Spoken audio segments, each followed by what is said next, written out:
I'm pleased to sponsor the Alternative Interview.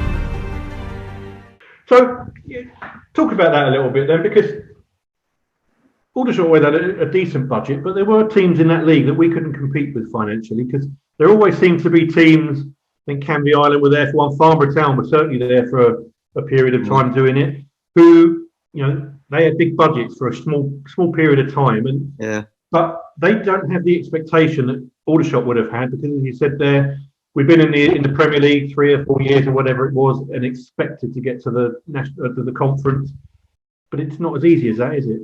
It's not, Graham, and it's like you said, if you've got the finances, you can go and get the best players.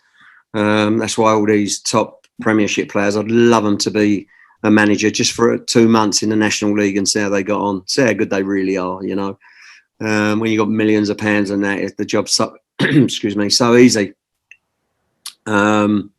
But yeah, sorry, Graham, what was the actual question? I don't know, I lost it. I was going to switch off for 5 minutes, so I'll have a break. I thought you were going to carry on talking.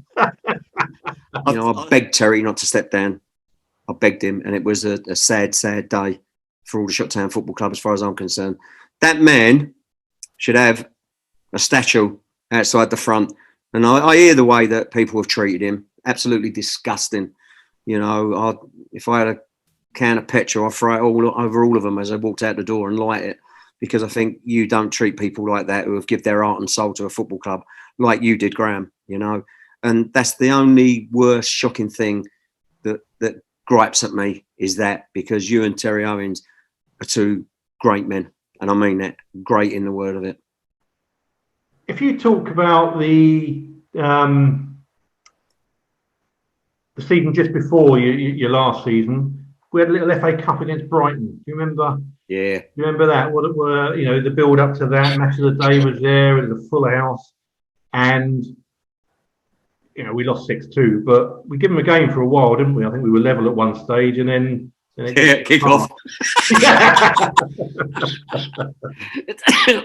No, we did for about 20 minutes, and then once I got the first goal, and I think a certain Amora scored an hat-trick. Yeah. And he's gone on to have a great career. So 4 times from right back for Brighton this season. Leaves it for Carpenter. Oh, it's an early blow for the team from Division 3. 20 minutes. Prothero. Mayo just got a foot on it. Andrews reacts quick. It's a penalty. Conceded by Danny Cullen. It was a rash challenge in an area really of no great danger. It's Gary Abbott against Michael Kuipers, and it's 1-1. It's all square. Yeah, they were so professional that day. They come to do a job, and they did their job. And we could have gone 1-0 up if Wayne Andrews had put it under the goalkeeper, and we could have gone 1-0 up after 10, 15 minutes. Could have changed the game, but we didn't. And then once they got the first goal, it's like, whew. Now, Wayne Andrews. There's a buzz around the ground whenever he's near the ball. Just look at his pace. Here's Andrews. What a cracker this would be. Oh, Andrews. He does look the business, doesn't he? He was 2 yards behind the 2 defenders when he started that run. He got to the ball first and made the angle for the shot, which hit the side netting. Pressure's off for them. And, you're just trying hard to get back in it, but it never happened for us on the day. But we put in a good performance. Yeah, we did. Still 13 minutes left. Oatway takes the corner, in by Hart. Oh, it's 6!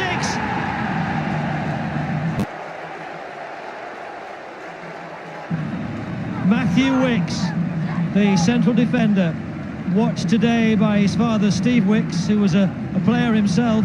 So, we're coming to that time when around about the time that you left. But you weren't doing badly up until Christmas. You won 13 of the 20 league matches, but there was always somebody else doing better, wasn't there? Yeah. Earlier, no playoffs. Played Bristol Rovers in the FA Cup. That was okay. And then it became messy, didn't it? And It did, Graham. And there's no question the last few weeks were Horrible. It was horrible. Horrible. I'm proud that, you know, I done what I had to do, and it didn't cost the club and it didn't bankrupt the club, which I was in a position to do. But the respects that I had for Terry and you and the supporters, I just wanted to walk away with my head held up high, and I think I did. One thing I think it needs to be, you know, and Terry Brown talked about this as well when I spoke to Terry, is what a lot of people don't understand is a football manager at this level, if you're going to lose your job and that's your be all and end all, isn't it? You're not a football league manager or a Premier League manager who's going to get a big payoff or that is your bread and butter, and you need that, and that severance payment is huge. And I just think it needs to be understood how difficult that can be, and that can become emotional as well. That will always stand in the way for non-league managers, because when they take it as their full-time job, it is their full-time job, their only salary. And if you take that away from someone who's in their 50s and it's devastation, Graham. He's still got to put food on the table. He's still got to pay his mortgage. And the worst things that I ever did in non-league football was to go full-time. I would never, if I could turn the clock back, I would have just stayed in the jobs that I was doing, because then the pressure wouldn't have been so high. Because if you lose that job, then something else will come up, but you've still got an income. And like you said, non-league players don't get millions of pounds. They just get a couple of months' money, which is a couple of grand. What's that going to do? You know? Yeah, and that's it. And then you're dependent on getting another job, aren't you? You need to without a doubt, pretty quickly. Yeah. You know, if I was at the time, if I would have been 25, 28 years old, I would have been a rent boy, and you know, got myself a little job like, you know, down the West End, and still been. Can't help myself, can I? Can't help myself. Another one to cut, Steve. Yeah, but no, it is. It's tough for non-league players, and I sympathise with them a lot, mate. Non-league managers when they get the sack. So, your last thought. I've got other things to talk about, just to finish off. But do you have any regrets about how it finished? A little bit, but it'll always be two parties, Graham. I'm a very understanding person, and when people sometimes push the wrong buttons and they're panic buttons, then that's when I'm at my worst. You know, I will dig my heels so deep, you will not move me.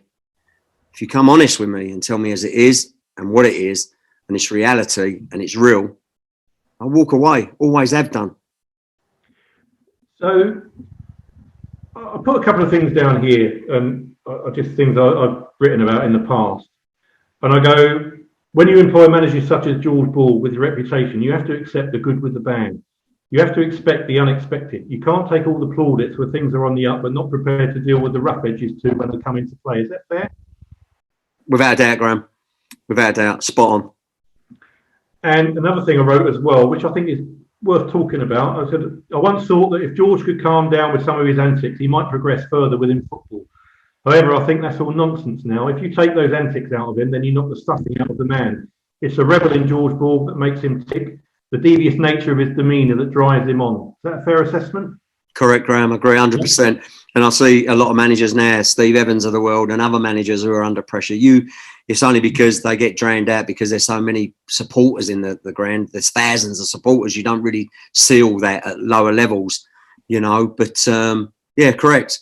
You know, I think I did make a rod for my own back on certain issues, and it could have probably made me a better manager. But you know, I did go over the top on quite a few occasions. Do I regret it? Not really. It was the way I am. It's my temper. It's what I am.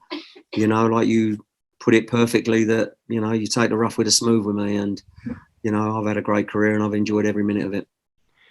And with you, yeah, I think it's about every individual is different, isn't it? And everyone has different buttons of what makes them tick. Yeah. No, definitely, Graham. It's you know, you can, like I've done, I've mullered other managers in dugouts, slaughtered them. You know, as soon as I open their mouth, I go, oh, what you know about football, I could write on the back of a stamp. Sit down and shut up and be quiet. Behave yourself. watch the master at stroke. And, and then they want to row with me, and then I'll blank them off because they've lost the game interest because I've upset them and I've insulted them. And you can get away with that at non-league level. I'll probably get away with it at Football League level because their egos are bigger.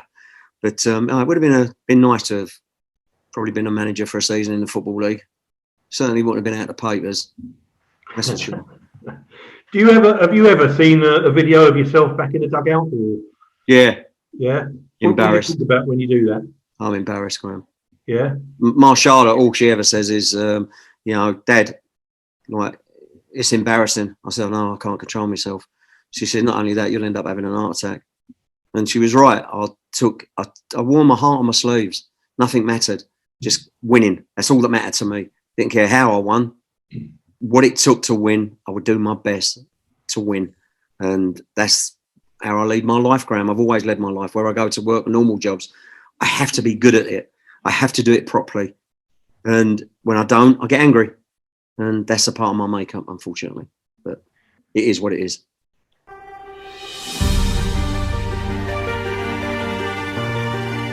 It would be great to go and help younger managers and advise them. But the only problem with that, Graham, they're petrified of you stepping in. Danny, I hear good things about, and I wish him well. And if ever he wants to pick the phone up to me, you can give him his number, mate, and I'd help him as much as I possibly could. I don't know him. I've only met him twice. Oh, have you? Oh, he's a bit of a rat.